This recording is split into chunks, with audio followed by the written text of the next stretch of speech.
Okay, so you're looking for an apartment to buy and you ask the real estate agent about the strata levies. And the strata levies are high.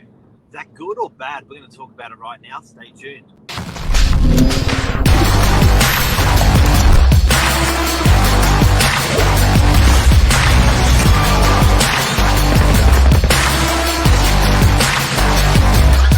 I'm the ringleader, so listen up. Good morning. How are you? Good. How you going? Good. Big topic for today. Strata. First of all, most importantly, soccer. So, yeah, the big talk at the moment. I must say, the Aussies did well on the weekend. The Aussies did really well. Well done.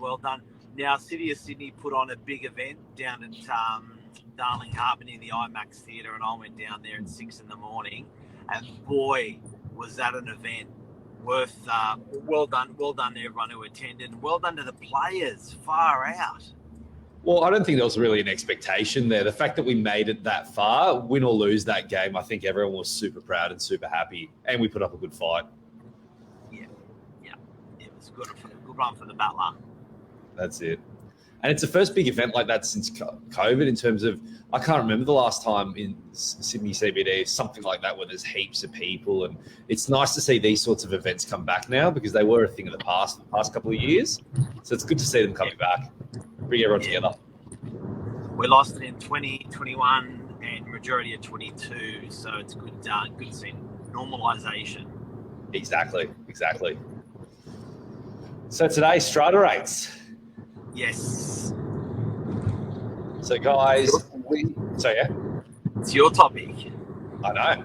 So today we're going to be talking about strata rates, and the reason why I brought this one up with Mark this morning is I think it's a really crucial thing to talk about, and something that I think for a lot of, especially buyers that have not been in the marketplace very long, looking at properties, something that it's good to understand. Because a lot of people, when they're looking at strata, just look at it on face value, aka are the strata rates high, are they low? And that's how they make their decision whether they think it's a good property or not. There are people out there that look for high strata levies and troublesome blocks so they can buy a bargain. True. And just because it's got a high strata levy doesn't necessarily mean whether the block's good or bad. And I think when we're speaking with buyers, to give you an idea, as agents, we provide a strata report for a lot of these properties that we're showing.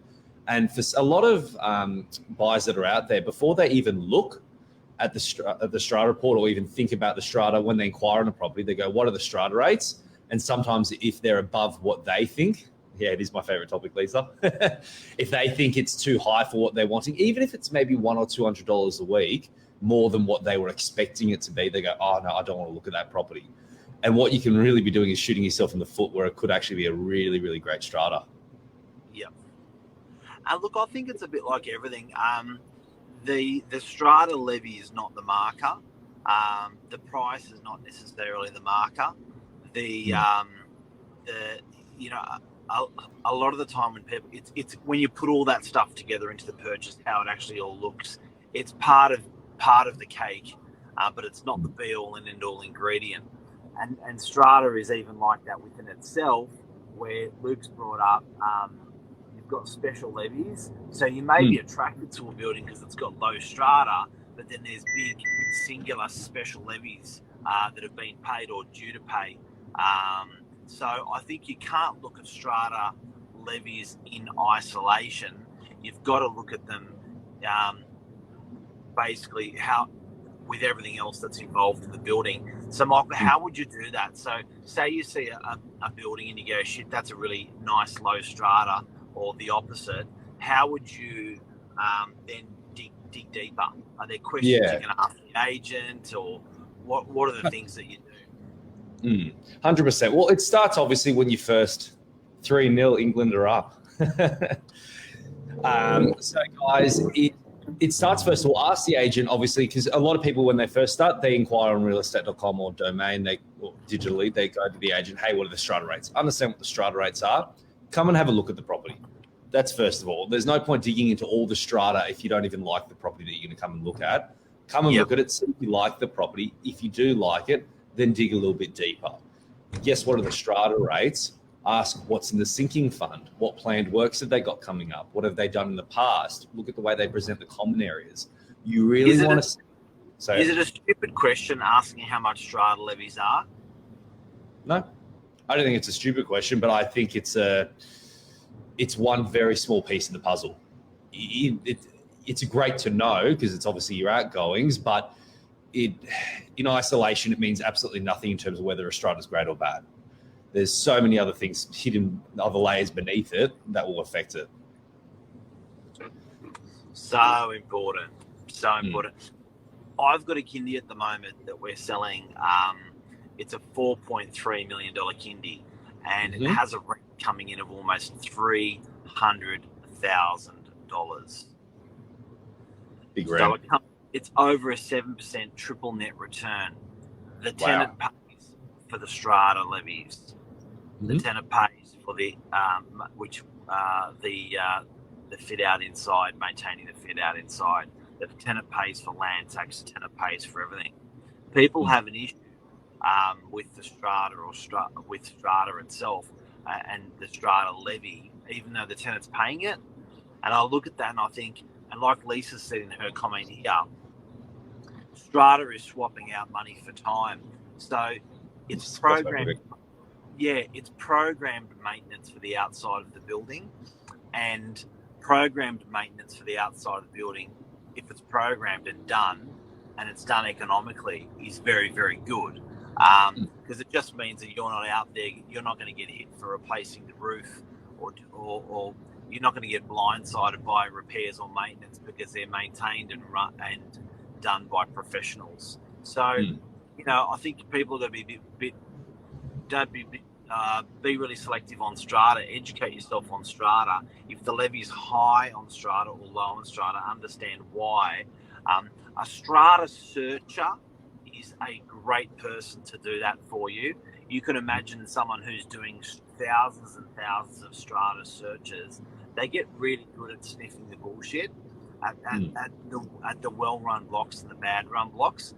Michael, what does a bad-run strata block lead to? Does it lead to high levies, low levies? What does a badly run strata look like? I've actually seen both. I've seen badly run stratas with the lowest levies you can imagine. I've seen badly run blocks with the highest levies you can imagine. And I'll go on both examples just so people can understand. You might see a block, a little 2-bedroom apartment, and it's got levies of only $600 per quarter. And you go, wow, that seems really cheap. Like in terms of my outgoings are really great with that one there. And then when you go to look at the strata report, it turns out because it's an older block, let's say the balconies have concrete cancer, but they only have a little amount of money in the sinking fund, only let's say $10,000, $20,000, $30,000, maybe for a block of 10, for example. And the work's going to cost $300,000 to repair. All of a sudden, your very, very cheap strata there, you're going to be paying a special levy of potentially tens of thousands of dollars towards it that you would not have known about if you were just looking at purely what the strata rates were. And then all of a sudden you go, wow, we're thousands and tens of thousands of dollars out of pocket. So that's a really extreme example on the low strata levy side.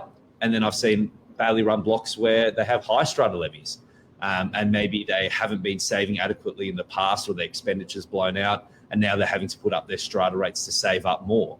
And I can give you the inverse of both those as well, but it's more about the health of the block. It's really about A, how have they managed their finances, and B, how are they managing it coming up forward as well. Because I think what a lot of people struggle to realize is as well, you're not the ones doing the work to the block. A lot of times when things are happening with the block, unless it's something very major right there in your apartment, it's a roof leaking into you or something, the works that take place really are sort of obsolete to your living. It's not going to affect your day-to-day living. It's just going to affect your pocket. And you just got to understand, well, how much money is going to come out of my pocket, short-term, medium, and long-term, account for it, and then move forward. It could also be a tax deduction for you if you're an investor. So I've actually had owners that have lived in buildings. Talk to your accountant on this, guys, to see if you're eligible for this. But I've had people that have happily lived in a building they've been there's been some big repairs and maintenance to go on in the building, so they've moved out in order to make it an investment, in order to make it a deductible.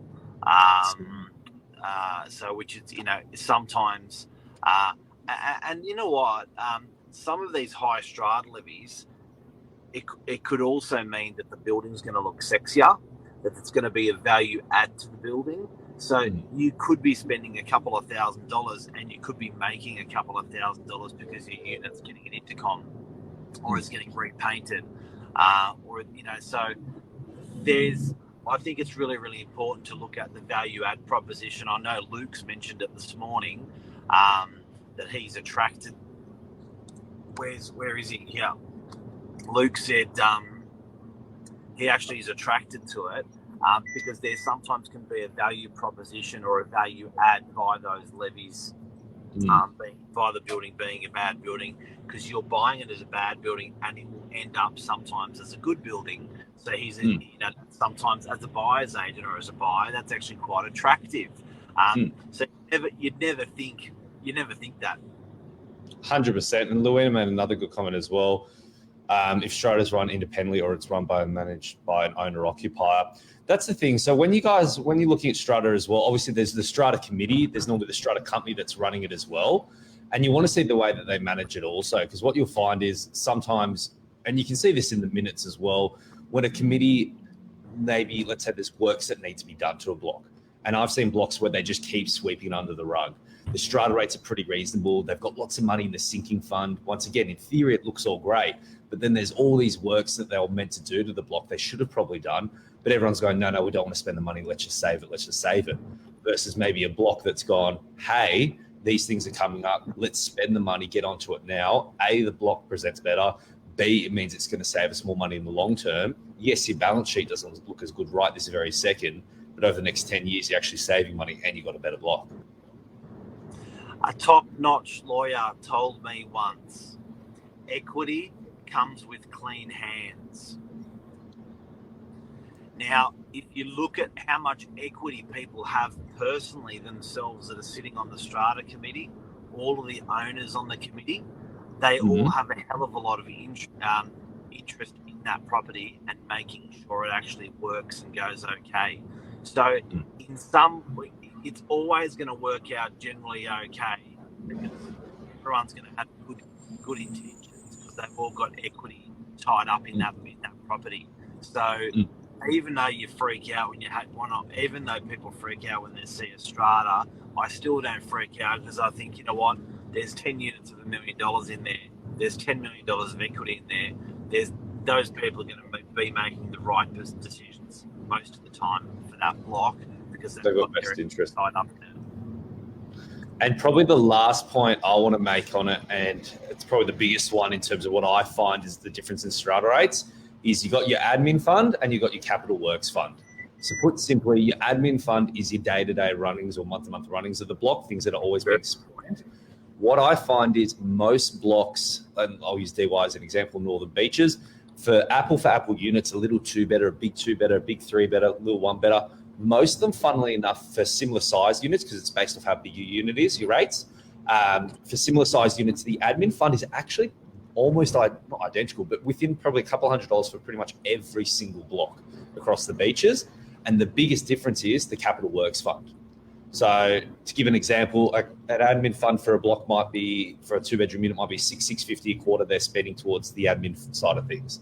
Then they might have $300 a quarter that they're saving towards their capital fund. So that block's strata's $950 a quarter. The biggest thing that's going to switch a block, whether it's going to have $750 levies a quarter or $1,200 levies a quarter, is going to be that capital works fund. And so I've found that just because it's a cheaper strata, sometimes that means they're not saving the money into the capital works fund, or it's a higher strata and it turns out, hey, they've actually saved up a lot of money because they want to be on top of it. That's probably the biggest difference in terms of strata rates, looking in isolation in terms of what the rates are, is how much money are they actually saving. Question, what's Abby asking? Should the government impose a minimum capital works saving for all blocks so there's more transparency for buyers? Yeah, there is now. So now they used to run body corporates, sometimes used to run negative. and there's been some legislation that's come from that saying it's not allowed anymore. But again, Abby, like you do find that, I'll say it again, equity comes with clean hands. People have got a bucket load of their money tied up in these blocks. They're not they don't always act, most of the time they're not acting stupid with that. Before we go, how much should someone expect to spend on a 1-bedroom unit worth $500,000 with strata levies?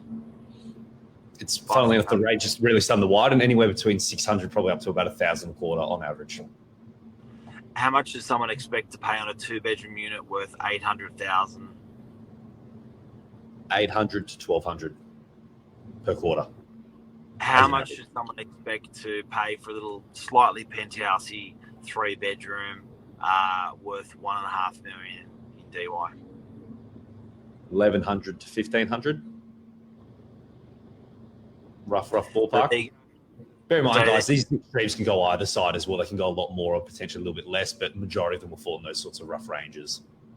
And I'll tell you what cheap strata looks like. Take off the zeros, and that's cheap strata. So if it's a $600,000 property and it's running 600 a quarter, that's a pretty cheap strata. So anywhere upwards from there. Luke says they do in Queensland. New South Wales is terrible. Answering Abby's question, and Queensland has to follow Capital Works report. New South Wales doesn't. Interesting. It's good in terms of the more regulation they put around it for this sort of stuff, it does save people almost from themselves. Like you said there, Mark, obviously everyone has a vested interest in it, but the nature of anything, some people run it really, really well, some people don't. And back to, I guess, our original point, just because it has high strata does not necessarily mean it's bad. So all in all, in conclusion, before we go, it's not one ingredient in the strata cake. It's a whole bunch of ingredients cooked together. And hopefully we taught you today how to look at what ingredients are important. Exactly. Thanks, Michael. Awesome. Thanks, Mark. Have a good day, man. See ya. Bye. Bye.